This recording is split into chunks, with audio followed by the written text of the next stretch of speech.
game, and both made a difference. And Fisher goes chasing on the 1-2 pitch from Shalaski for a strikeout there. That'll be the first out here in the bottom of the second inning. Looked like a fastball with some rise to it. It was a good pitch there by Shalaski. Got Fisher to chase out of the zone, and that's one way to get a tough hitter out is get ahead in the count and get them to chase like he did there. Aaron Vertuno comes to the box here, playing first base for the Generals, and he whiffs on that one to make it 0-1 against Shalaski.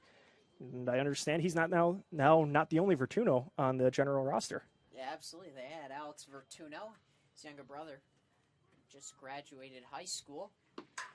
Now the elder Vertuno misses on the 0-1 offering from Shalaski, so we go 0-2. And talking to him last week about joining the team, but happened really quickly, and he's on the bench today.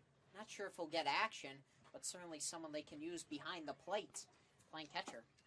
And he 0-2 pitch from Shalaski nails the corner of the strike zone to go for his second strikeout of the inning, his third of the evening so far. So now there are 2 outs here in the bottom of the second.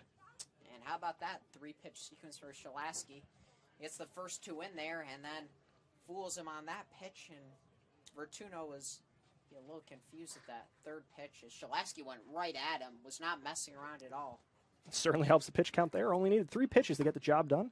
The bender for the first pitch to Jack Dupuis misses for ball 1. And Oakton teammates is Dupuis and Vertuno. A couple other ones on the team as well. That one will be in there for strike 1. And yeah, it seems like the Generals the past couple of years have had a good pipeline going with Oakton, and it's a team that's gone on a couple deep postseason runs, and then they're able to translate that success into the summer season with the Joliet Generals. Next pitch from Shalaski, cracked over to third base. That one drops just past the glove of Hordeman, of Rimkus, and that rolls out to the outfield. That'll be a double with 2 outs for Dupuis. Great piece of hitting by Jack Dupuis. A ball that was really a well-located pitch by Shalaski, and he was just able to just get inside of the ball and nail it past Rimkus at third. Obviously, with the lefty, you're probably not going to be playing close to that line, and you really can't place it any better than that for a double. Yeah. And that was just a good at-bat with 2 outs. Opposite field contact, just doing what you can to extend the inning, maybe shortening the approach, knowing you're not going to pull one, but just being able to get some kind of contact. And now you put a runner in scoring position. Still 2 outs here, but you're extending this inning by a little bit. Shalaski gets the first pitch in for a strike to Jake Muha, playing right field for the Generals today, another left-handed bat. It is interesting how Joe Silva changes up to the lineup. So he had Muha hitting 4th. He's had Stode, who's up next, who's hitting first, who's hitting deeper into the lineup today. Shalaski blows that one in for a strike. A lot of familiar faces from last season's team with the Generals, so that helps familiarity with the manager too, knowing that he can kind of mix and match these guys around the lineup, but knowing what they are capable of doing. And now that helps him now in year 2 with these same players, being able to continue modifying this lineup. The 0-2 pitch from Shalaski, high for ball 1. Yeah, there's no doubt about it. People are impacted, usually players, by hitting, a certain position in the order. The Generals have a lot of versatile players, and that really helps when you're managing a ball club, not only in the batting lineup, but all around the field. Yeah, absolutely. We talk about this all the time on these broadcasts, just the importance of being able to play multiple positions, as this one's fouled away on the left side, but being able to play multiple positions gives you the chance of being in the lineup more often, because if you can play the outfield, then the infield a little bit, that gives you options when there's injuries or when somebody's in a slump or whatever, you know that you can step in and fill those roles, and that's something then not only summer league coaches look for, but college coaches at the next level, being able to have positional versatility. As the 1-2 pitch from Shalaski. One is a strikeout for strike 3, so Shalaski strikes out the side, allows a double. Generals unable to play anything in the second inning. After 2, we're still scoreless in Carroll Stream. You're following along on the Northwest Indiana Oilmen Broadcasting Network. Beach is just too hot. I mean, God, look at it. It's making the sand burn, the mouth dry, the skin cry. I mean, everything's just... Oh, there's Coors Light. Well, mouth desert, meet ice cold beer. Mountain cold refreshment. Let's chill. Who is the IBEW? We're the people who bring the power to your home. The ones who make sure your phone calls and internet keep speeding along. We build things like schools and hospitals. We bring the biggest shows and sporting events to the world. Keep America's railroads on the right track. Help cities, states, and the federal government work for you. And we proudly build products made in the USA. The International Brotherhood of Electrical Workers, the IBEW.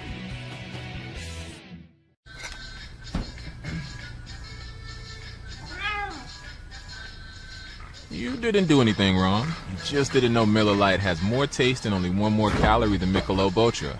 Now, you do.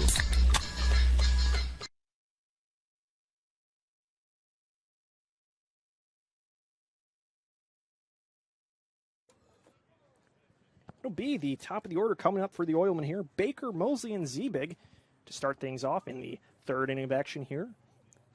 We've seen Baker is very good at working the walks here. Third on the team for the Oilmen, 7 of them on the season. I guess he can make that 8-7 going into the day. Now he's at 8 after he had a leadoff walk to start the game here. So that put him in sole position of second place. So he's still facing Logan Schwarting on the mound. He cracks this one into the outfield. This one's going deep to center field past Gould, and that rolls all the way to the warning track. Baker has second base, but he's not stopping. He's going for 3. The relay throw will not be made. That'll be a stand-up triple lead off the third inning for Chris Baker. I was just about to say after that pitch how much Chris Baker's really killed the Generals this year. He's a general killer, and he smokes that ball, and Gould had no chance. I think once he first saw it, might have thought that ball was gone off the bat, but 395 to clear the fence is a really long way, but still, he hit that a good 370. And we see the dimensions here at LaFun. 330 to the foul poles, 365 to the gaps, 395 to center field. And so Baker took that to probably the deepest part of the ballpark here and ended up with a triple here. Now that sets up Josh Mosley pretty well here. Mosley back with the Oilmen now after a brief stint with the Chicago Dogs. But Baker's just been a fixture at the top of the lineup for the Oilmen. He's constantly producing for them, batting .273. Swing and a miss by Mosley makes it 1-1. But for Baker, it'll be his 13th hit of the season, his 6th hit for extra bases on the season. Yeah, and he scored twice against the Generals on opening day and 3 walks. So adding on another walk today, an extra base hit. And here comes the pitch to Mosley. This one's sent right back up to shortstop. Baker's going to come towards the plate, and he will get there. So on the 6-3 ground out, the Oilmen are able to plate a run. They strike first here and now lead 1-0. It's a good piece of hitting by Josh Mosley to not do too much with that pitch and just hit a ground ball. And, you know, anything on the infield, the Generals will concede the run. They'll bring Jack Ziebig to the plate here, batting .385 on the season. He sends this first pitch from Schwarting over to second base. The throw will be in time, so just like that, on 2 pitches, the Generals are able to make 2 quick outs. And something that really led to the Oilmen coming back after having some walks early was errors by the Generals. They had 3 errors that I remember that were plays that have to be made. That's something, errors and walks. We've seen it with the Oilmen games this season. Those can prove to be costly. But for the Generals to have basically spot the Oilmen a few runs and still win the game speaks a lot to the comeback they were able to mount. Oh, no doubt about it. And, of course, the coaches aren't particularly happy about those errors. But when you're able to battle through that adversity, you realize how good your team can be if they can not just take away those errors, but limit them to a certain degree. Now, Jason Hodges at the plate for the Oilmen. He has the 1-0 count. He had a big double in the bottom of the 9th inning on Saturday. He scored one of the runs, not the tying run, but the run that put them within 1. Ball 2-0. And how about the walk-off from the Oilmen on Saturday? Who delivered it? But Jake Ostrowski, the starting pitcher for the team, was also serving the role of designated hitter. He was out of the game at that point, was on the hook for the loss, and picked up his 2nd hit of the day, a single that scored 2 runs to walk things off against the Corn Dogs. Maybe one of the more improbable walk-offs we've ever seen, as Hodges takes that one for a strike. Boy, and Hodges had that pitch and just was not able to lay off. That would have been 3-0, and instead it moves it to 2-1. Hodges definitely provided a spark in that game against the Corn Dogs. As we look, he had 2 hits, scored a run. Pretty solid evening. That'll make it a 3-1 count as Shorting floats a ball in there.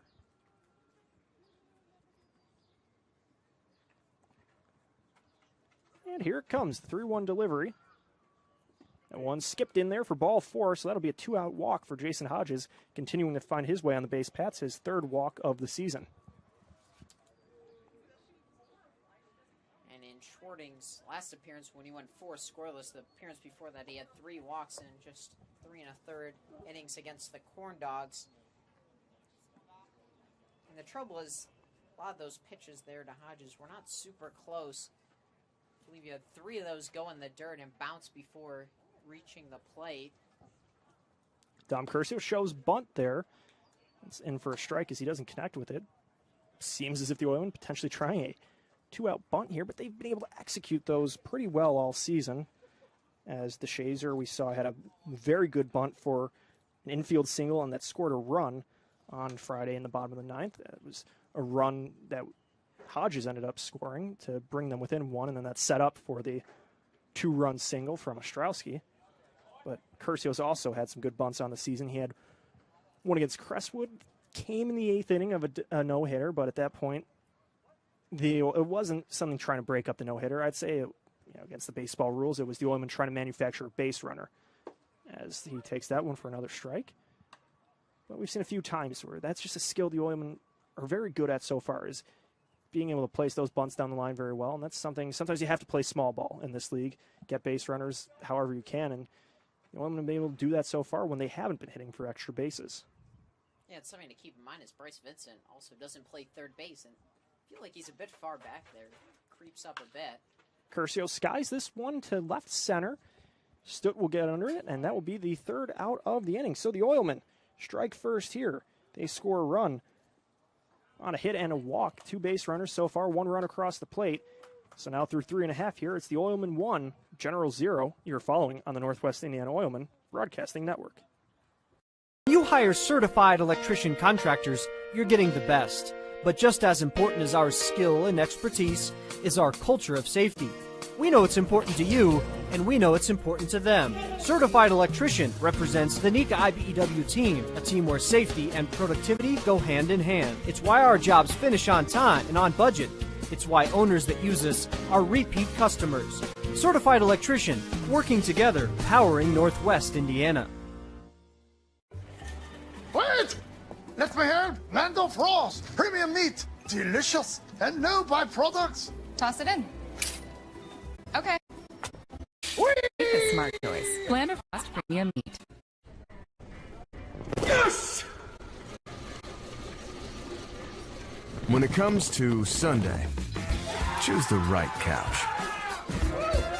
Here's to the original light beer. It's Miller time. And after the Oilmen strike first, it'll be the Generals trying to answer things against Mike Shlasky on the mound so far.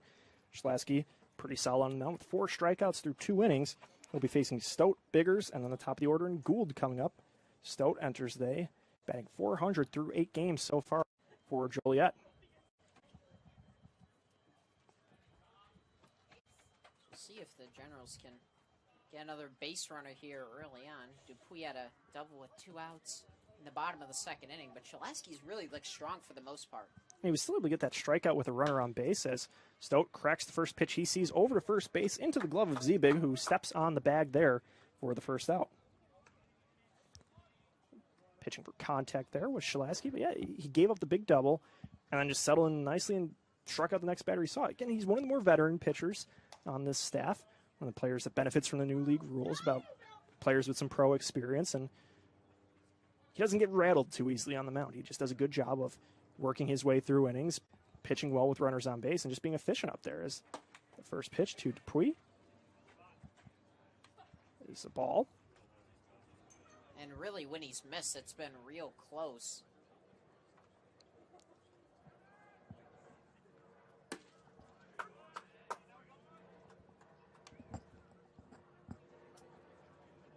Dino Biggers is up and won Player of the Week. I believe the 2nd week. He's behind the plate again today, subbing in for Deshante Caraway, who is also Player of the Week. as he goes on that one there for a strike. And Caraway had a pretty big piece of contact at Oil City Stadium. It counts 1 and 2 at the plate. Yeah, back-to-back days with a homer. Hit a 2-run homer, go-ahead homer in the 7th inning. And then a big one at Oil City Stadium to break that one open in the 1st. That was one where it was right off the bat. You knew that was going there. One of the hardest pieces of contact we've seen all summer. Dupuy offers on that one, but it's low for a ball. Doesn't go all the way. So we'll go 2 and 2 here. Yeah, there's been quite a few homers over the past few days. The Vikings, I believe, had one today. Their first one of the season. The Corn Dogs had a pair on Sunday as well. As that one from Schlasky misses for ball 3. I think we're getting to the point in the summer where we're starting to see the players getting used to swinging the wood bats, getting a handle for it, as now we're a little over 10 games in, and now we're going to start to see some of these extra base hits start to pile up, which that makes it pretty fun too. Yeah, and we were talking about it before the broadcast in college baseball, how they're still using aluminum bats, and it makes a big difference. Oh yeah, it's an adjustment period for sure for these pitchers, as the payoff pitch to Dupuy is away for ball 4, so that'll be a walk for the Generals. Or that was Biggers at the plate. But it's one of those things where maybe in college baseball, they make it the option to use the wood bats because we see how it benefits some of these players that are trying to go pro to get that experience with the wood bats.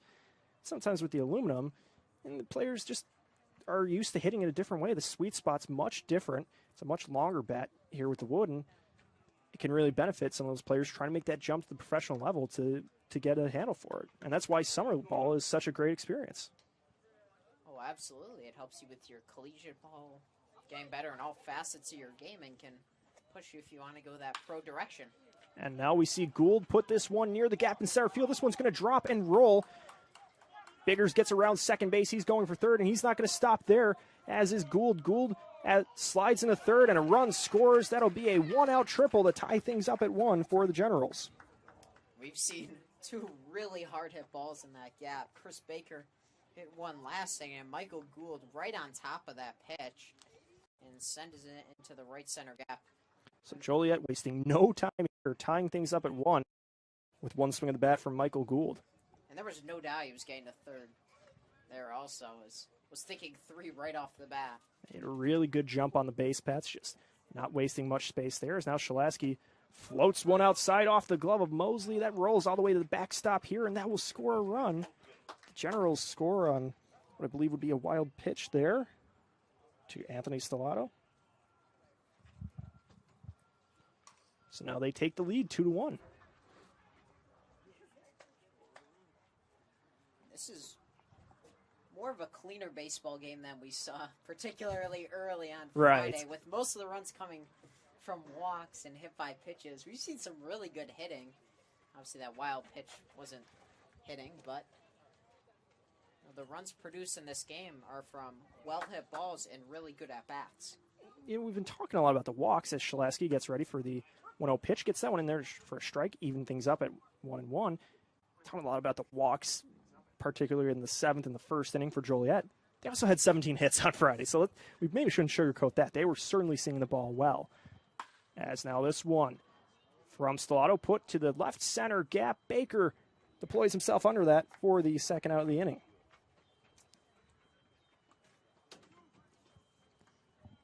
So now we see Bryce Vincent coming to the box here. His team's up a run. The base paths are clear, and there are 2 away here in the bottom of the 3rd inning. Something I'm noticing more about the Generals lineup is they can certainly hit the balls to the gap, but they don't hit on the ground a whole ton. From the past few games they've played, they've really had quite a few flyouts, which can be a good and a bad thing. Right. You can certainly get doubles in the gap, but sometimes it's an easier play to catch the ball as opposed to fielding it cleanly and throwing it over. Vincent fouls one away. First pitch he sees from Schlasky, and he grounds this one over to second base. The Shazer gets a handle on it, throws over in time for the 3rd out of the inning. This comes after the Generals take the lead back. They score 2 on a wild pitch and a triple, so then they lead the Northwest Indiana Oilmen 2-1. You're following along on the Oilmen Broadcasting Network. We don't go to the office, we build it. This is a truism with Ironworkers Local 395 and the Northwest Indiana Contractors Association. Our goal is to exceed our customers' expectations. We provide a skilled, OSHA-trained, drug-free workforce, as well as many other certifications from our 4-year training program. Every time you hire an ironworker from Local 395, you should feel confident that you are receiving highly trained, highly skilled, and drug-free journeymen and apprentices who take their job and your project seriously. For more information, contact us at 219-763-7900 or ironworkers395.com. Have a student headed to college this fall? If so, you probably have questions, and the best place to find answers is Ivy Tech Community College. Ivy Tech is in your community and offers hundreds of options. Best 2-1, they were effective for a couple of runs in the bottom of the third inning and take back the lead right after the Oilmen. So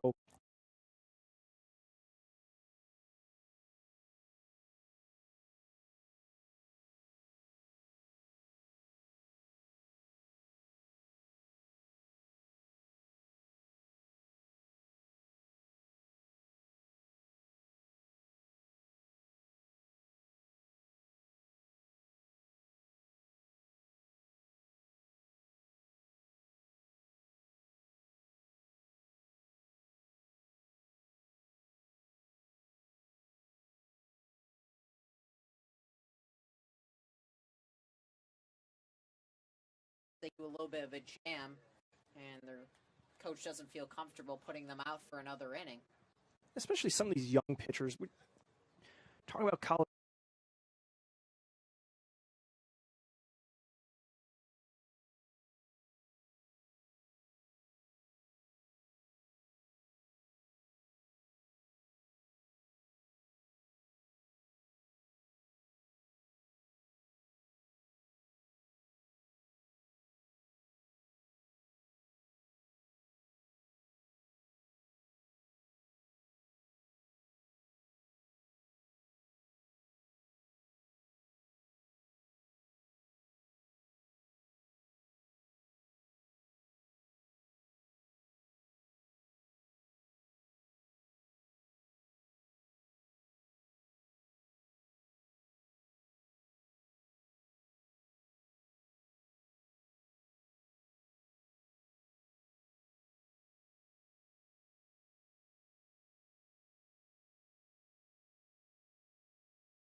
Fisher struck out back in the second inning against Shalaski, one of 4 strikeout victims in the lineup.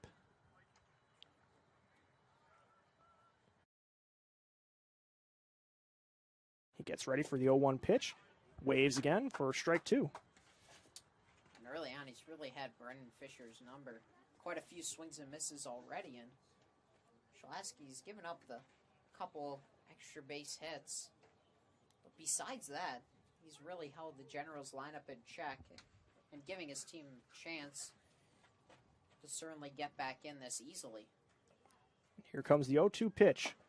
Outside for a ball. Fisher comes in the day batting .385. He's driven in 10 runs on the season.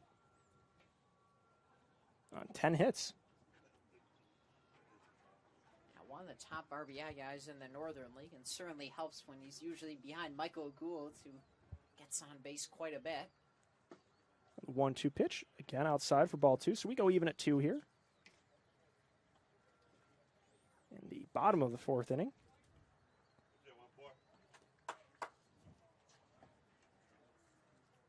Shalaski is the pitcher for the Oilmen. He so far has 4 strikeouts. Mosley behind the plate. And Fisher in the box here. This one just inside for ball 3, so we'll go full. 3 balls, 2 strikes, nobody out to the leadoff batter, Fisher. Vertuno on deck, Dupuis waiting in the hole. And when a pitcher's in a groove like Shalaski, making him at least throw pitches gives a benefit to all the batters behind in your team. And that's what Fisher's done here. Now Fisher sends that one right back up the middle of the infield, ducking his Shalaski to get out of the way. That rolls all the way to Baker in center field. A hard hit ball right up the middle of the infield for a single. And Fisher really worked the count that time out. The second time facing him after going down early, he was able to get 3 balls and then found a pitch he liked and sent it scorching up the middle of the diamond for a single there. Yeah, most likely when Fisher guesses right, he really hits the ball hard. Just if he can do that consistently, then it'll just elevate his game to another level.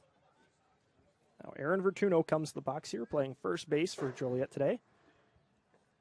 He was retired on strikes first time up against Shalaski, and now he works here in the right-handed box with a man on. He puts this one in the air, shallow left field. Curcio charging in on it, Marshall working back. Curcio goes sliding forward, and he makes the catch.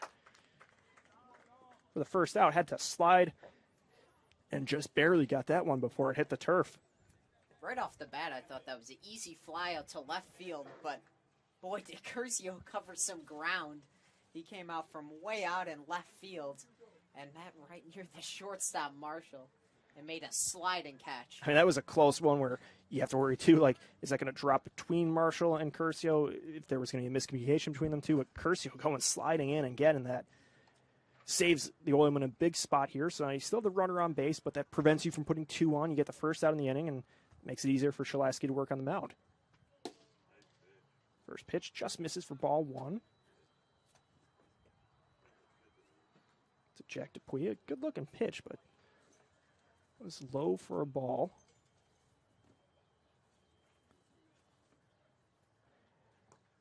Now the 1-0 delivery from the hit.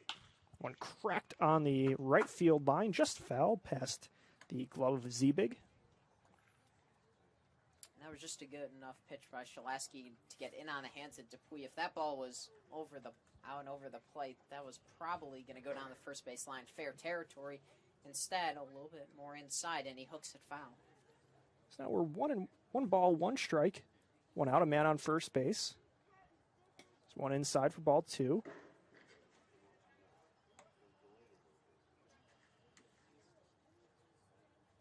2-1 count matches the score we have here in the bottom of the 4th inning. It was the Generals putting 2 across the plate in the 3rd inning after the Oilmen answered with 1 in the top of the inning, or started with 1 in the top of the inning. It was the Generals answering with 2. And this one, another foul ball down the right field line. Dupuis going into defensive mode here. He had a big double back in the 3rd inning. Or in the 2nd inning. Both teams hitting well into the gaps so far today. We saw the Generals with a nice relay to cut down what could have been a double for David Marshall in the last inning. Here comes the 2-2 pitch. Outside, so we'll go full. 3 balls, 2 strikes, 1 out. And those are the pitches that really set a pitcher to have a tough payoff pitch on the way where it's a close pitch near the zone, but you're able to lay off it. Maybe you get something to hit here. Here comes the payoff pitch. This one flared out to left field, just past Rimkus at third base. It'll be a 1-out base runner for the Generals. That was one, it looked like it kind of got Dupuy around the hands there, and he was just trying to make something out of it, and he was able to get a base hit out of it. It's the second time today Jack Dupuy just found the spot to get a hit right near Rimkus at third base. So, got over his head. With 1 out, the Generals have a pair of base runners on. It'll be Fisher on second base, Dupuy on first. And here comes Jake Muha, the right fielder, into the box. Another lefty. Facing the right-handed pitcher. So the Generals threatening here. Schlasky looks over at second base. Now looks towards the plate. Fires. Curveball in for strike 1. Pretty lefty-heavy lineup for the Generals with Muha, Dupuy, Fisher, and Stellato. Schlasky's pitching through the heart of that right now. Dupuy in the box. Another breaking ball just misses for evening the count at 1-1. And Muha's been in sort of a slump, but he's definitely had some hard-hit balls, and unfortunately, they've really just gone to a lot of outfielders. Generals have had quite a few long flyouts this year. Here comes Schlasky's 1-1 delivery. This one chopped back over to Zebig at first base. He looks for second. Gets the out there, and that one clips Marshall a little bit. So that will be ruled as interference, and that will be a double play to end the 4th inning here. See what they score that as is the throw to first, the second base. Now Joe Silva comes out to argue the call. We'll see if he appeals. The throw to Marshall at third base was safe for the force, or was out with the force there, and then like the base runner on the slide might have got him a little bit, disrupted his motion, so he wasn't able to attempt a throw to first base. We'll figure the logistics out with that one, but for now the score remains Generals 2, Oilmen 1 on the Northwest Indiana Oilmen Broadcasting Network. Beach is just too hot. I mean, God, look at it. It's making the sand burn, the mouth dry, the skin cry. I mean, everything's just... Oh, there's Coors Light. Well, mouth desert, meet ice-cold beer. Mountain cold refreshment. Let's chill. Who is the IBEW? We're the people who bring the power to your home. The ones who make sure your phone calls and internet keep speeding along. We build things like schools and hospitals. We bring the biggest shows and sporting events to the world. Keep America's railroads on the right track. Help cities, states, and the federal government work for you. And we proudly build products made in the USA. The International Brotherhood of Electrical Workers, the IBEW.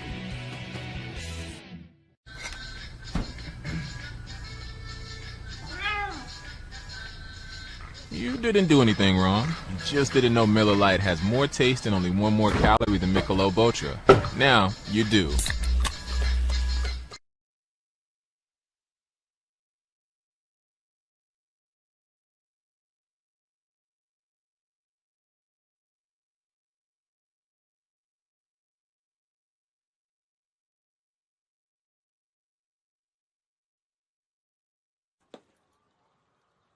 Welcome back to Lee Fun Stadium here in Carroll Stream, Illinois. As the Joliet Generals are on top of the Northwest Indiana Oilmen, 2-1. Generals were able to take the matchup last Friday, 10-9. And the Oilmen beat the Generals on opening day here at Lee Fun Field, 9-3. And new pitcher in for the Generals is Will Frisch. So Logan Shorting goes 4 innings, allowing 3 hits and the 1 earned run, 2 walks and 2 strikeouts. That was a pretty solid day from Schwarting in his first start of the season, too. Really doing a good job of getting these Oilman hitters out, pitching for contact. And even when he did allow base hits, did a good job of pitching with those runners on. Yes, he only went 4 in his last outing where it was scoreless ball. So another good outing for him. And all started with not walking batters. He did have the 1 walk in the first and the hit by pitch, but was able to get out of that jam, and he really settled down. And still, for your first start of the season, that's all you can ask for is get to the 5th inning. Really saves the bullpen and kept the pitch count low, too, in the process. So Wolfish will face Chris Baker, the leadoff hitter, who hit a triple in his last at-bat. So here's the first pitch. That one's low and inside for ball 1. Talking to Frisch before his first start, he talked about pounding the zone, letting his fielders work. And he's done that very well so far this year. Here's the second pitch to Baker. That's in there for a strike. See how the Oilman hitters time up the delivery from Frisch, too, because he kind of pauses a little bit when he pulls that arm back, then fires towards the plate. We see sometimes with motions like that, the delivery, it gives hitters a little bit of fits at the plate. There is the next pitch. That one's in the dirt. Something I was going to mention is teams have been stealing off Frisch quite a bit. Just with that hesitation, you get that extra split second to take off. So we'll see how aggressive the Oilmen are on the bases. Right, it's one of those things where it might be tough for the batter, but then for the base runner, it's more advantageous. That one's a ground ball, scooped up by Vertuno. He's going to take it to the bag himself. So a nice play there. He made an error in last Friday's game, but makes up for it there with a nice play for a big first out against a really hot hitter in Baker. And a hitter that the Generals have had trouble retiring too, but they sent him down for the first time today after he walked in the first inning and tripled back in the 3rd. So Josh Mosley now up. That one's high and tight for ball 1.